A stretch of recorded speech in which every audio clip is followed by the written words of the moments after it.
Hi everyone, Emerald Mosaic here. I have been kind of absent and not painting ever since I did these rocks because I've been having almost daily migraines. And I don't get the really bad ones that send you in the hospital, but the ones I get are bad enough that I want to turn most of the lights off, and it's kind of hard to record a good video when you're not, well, when you're in the dark without good lights. Also, um, just really haven't felt like painting, doing much. And I made the mistake when I did these of having them dry on wax paper. So I've got this one and four more to get the wax paper off. I've already gotten the wax paper off some of these other ones. This was the first one I did. They turned out very pretty, by the way. I really like these. This one is my favorite. I did not use green at all, and it sure looks green, but it's because I was using yellow and turquoise and blue, and it ended up looking very green. So I know the light is not great, but I've got a migraine, so I'm not going to turn on the bright lights. But I figured instead of painting, I'd work on this, and while I do that, I'd talk a little bit about some of the things that I've been learning lately. And one of them is about gratitude. So, one thing I've been doing for, I guess, over a year now is a nightly gratitude list. 5 things each day that I'm grateful for. And on really hard days, that's difficult. And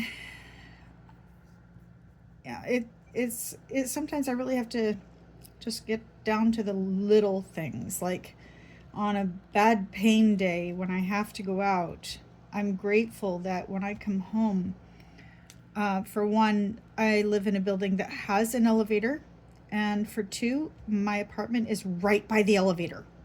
So I don't have to go very far. As soon as I get on that elevator, I'm almost home.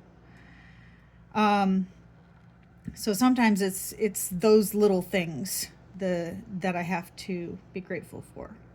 Well, one thing that people who know me well know about me is that if somebody throws down a mental health gauntlet, I'm going to pick it up.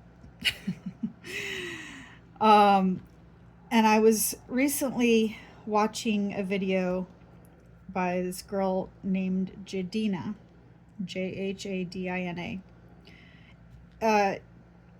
If you stumble across her videos, then you are most likely part of the collective, and the messages are for you. And they appeared in my feed one day, and I was like, I have one other person who does tarot online that I watch her videos. She for a long time was doing just once a month, and here recently she's been doing twice a month. Marnie, Madame Butterfly, is that one.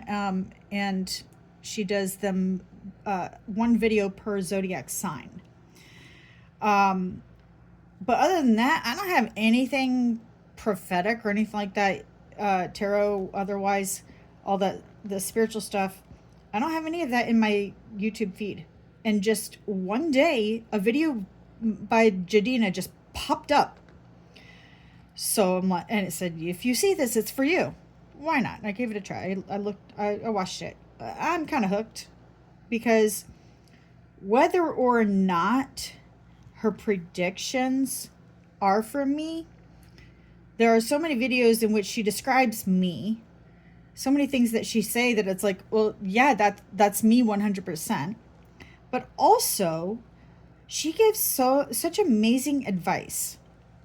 Like, there are times when she's like, okay, it is time to protect your energy and just stay home and rest. And she's like, I don't mean like sitting on the couch and working on the list of all the things you're going to do tomorrow. She's like, I mean just actual sit and rest. Like, watch the boob tube, you know? So it's like, there are times when I don't feel guilty at all for just playing games because I'm protecting my energy. So that's one of the things that I've been doing a lot of when I'm having these migraines is, as long as my phone can be dimmed enough that the light doesn't bother me, I can at least play games. And then I have my books and I've got things I can do. I can do my Zentangle art.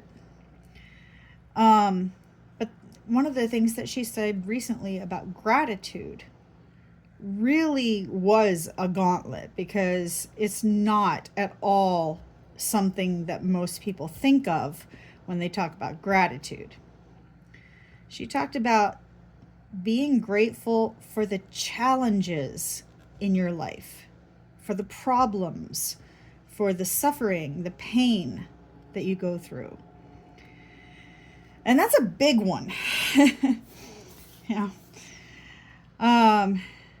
And of course, I had to try it. So in my gratitude journal, one of the things that I wrote was that I'm grateful for migraines because they nudged me to create a very soothing environment for myself.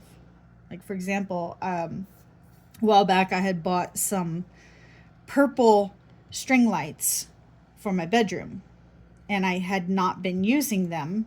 I have 2 lamps in my bedroom, so what do I need the string lights for? I live alone, so it's not like I'm needing to create ambiance.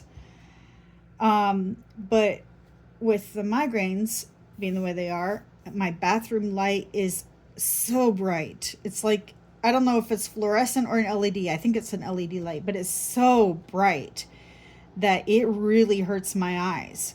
And that's usually the one light that I use in the evening, that is like the last bright light that I turn off. And it was really hurting my eyes. So I took my string lights and I put them in my bathroom, and it creates this soft glow. I'm going to see if I can get my camera to show it. Yeah, you can see it's really pretty. Right now I have one bright light on. It's behind me, so it's fine. So just that gentle, soft glow. It's enough light to see by. It's not enough to hurt my eyes. And red is a really good color. Purple and red are good colors for when you don't want light to be too bright. And so I've been thinking more about how my challenges in life have shaped me, and the good that has come out of them. I do not believe one bit that everything happens for a reason. I'm sorry. Humans hurting other people should not happen. Period. Ever. It is never, ever, ever okay for one human to hurt another human. And to say that everything happens for a reason after a human has hurt another human, I'm sorry. No. I refuse to accept that. What I do believe is that good always follows or comes out of the challenges. And I hesitate to even say good or bad. I don't believe that things are necessarily bad. I forget who said it. Nothing is good or bad, but thinking makes it so. So I suppose I could say that pleasant things can come out of unpleasant things, or they follow them. And the other thing about it is that sometimes we can deliberately turn unpleasant circumstances into pleasant ones. And that requires an effort of will, because first of all, you have to see things differently. And then second of all, you actually have to engage your will to purposely bring something pleasant out of it. So, for example, I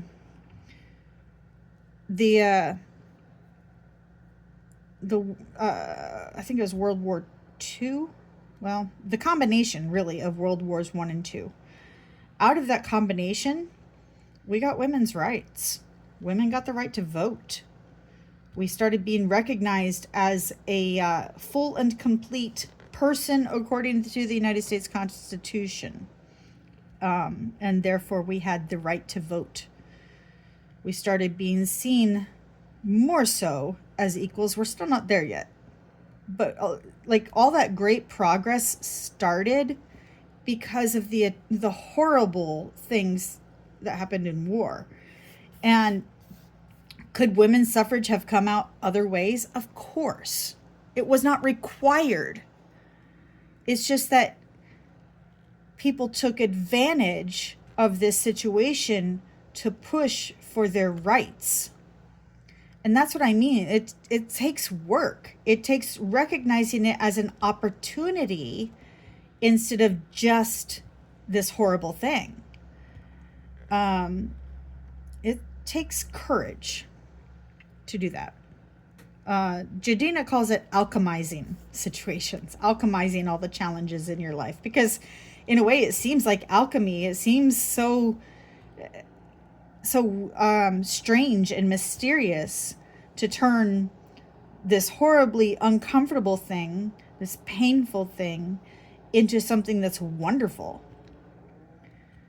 And so it's interesting that my word of the year is courage. Now, the way that I choose a word of the year is I don't choose it, it chooses me. What I mean by that is I use my tarot deck. And so I first, I shuffle and I phrase the question of what is my word of the year for this coming year. And then from the card that comes out, the way I shuffle my cards, I shuffle them like this. I take them and I just shuffle them into my other hand, and then take the bottom and shuffle it on top until a card falls out or flies out, and that's the card. So from the card that comes out, in this case it happened to be the Queen of Wands. It was upright, and so I looked at the keywords for the Queen of Wands. Now there's 5 or 6 of them, so I needed to narrow it down. So I kept shuffling it until more cards came out, until I had enough interweaving meanings to figure out which of the keywords of the Queen of Wands was my word of the year. And so some of it was, okay, well, this word corresponds to the opposite, or if this characteristic of the Queen of Wands is taken to an extreme, then it would be this other thing over here. Like, if courage, what was that other one? Social butterfly. If social butterfly is taken to an extreme, then it can mean being arrogant. So things like that. So yeah, it took about, I think, 5 cards total, 5 or 6 cards total, to narrow it down to courage. And so I'm looking at things that are going to require courage in my life. And one of them is being grateful for the things that are very uncomfortable in my life, for the pain in my life, and learning to see them as opportunities for growth. So, and opportunities to alchemize, create something wonderful out of something difficult. Like, I think back to 2018, during which time I spent 5 months being homeless along with my late wife.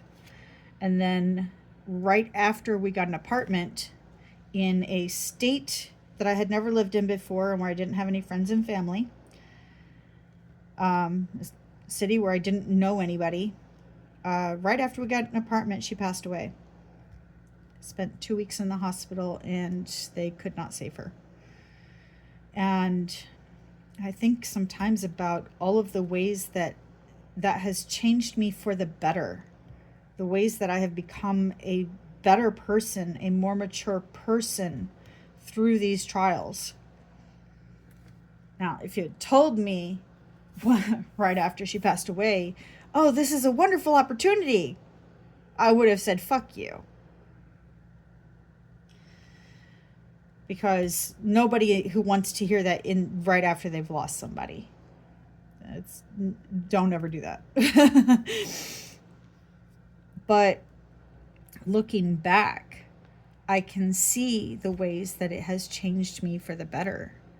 She was the first trans person that I had ever met in person.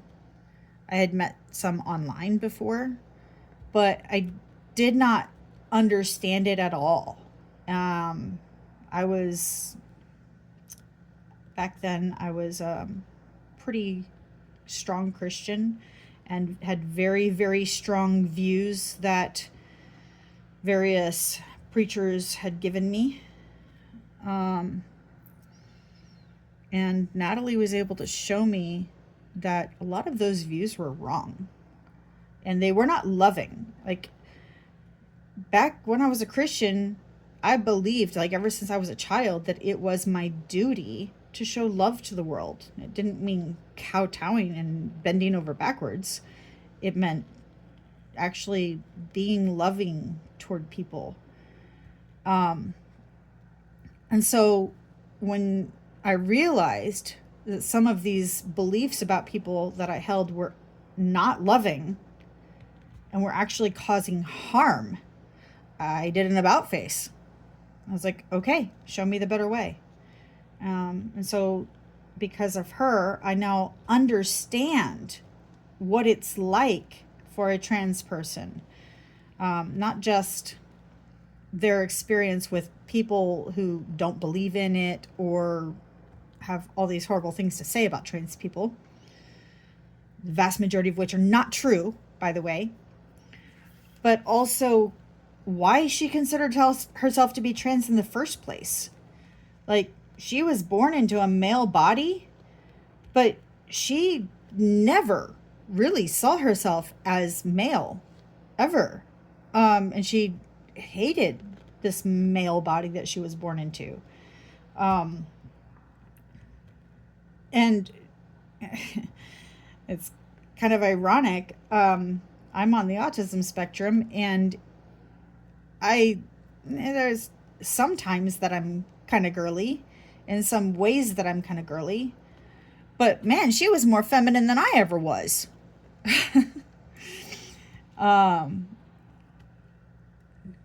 She asked me to teach her how to do makeup. I didn't know how to do makeup. I don't wear makeup.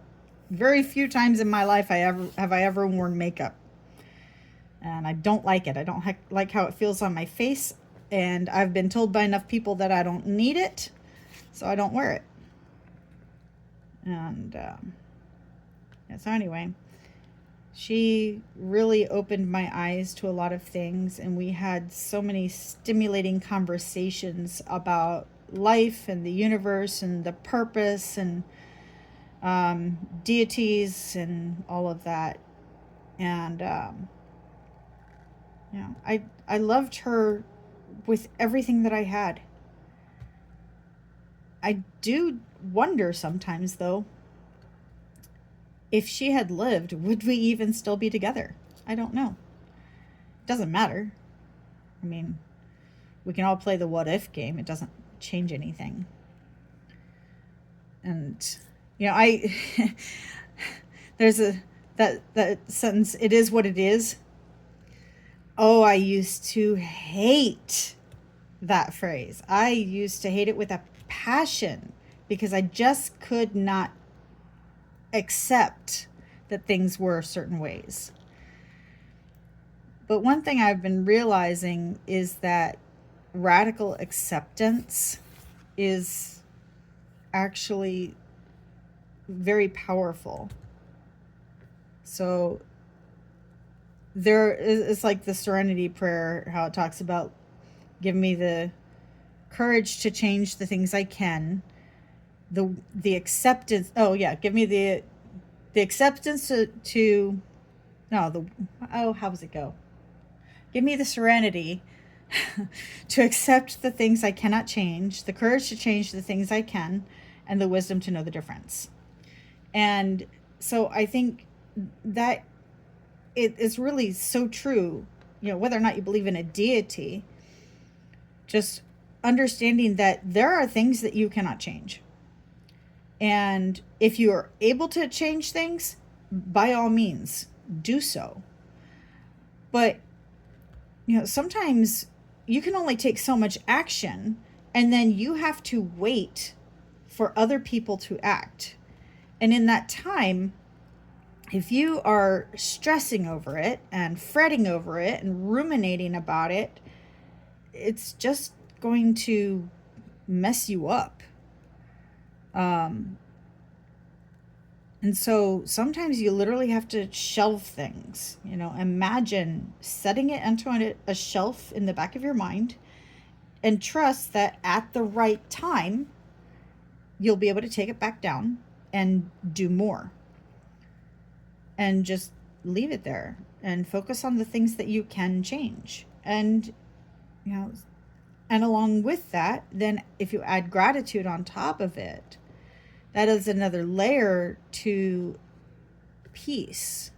Because then it's not just, I've done all I can do, or I can't do anything, but it's also, there's good that can come out of this. There are wonderful things that can come out of this.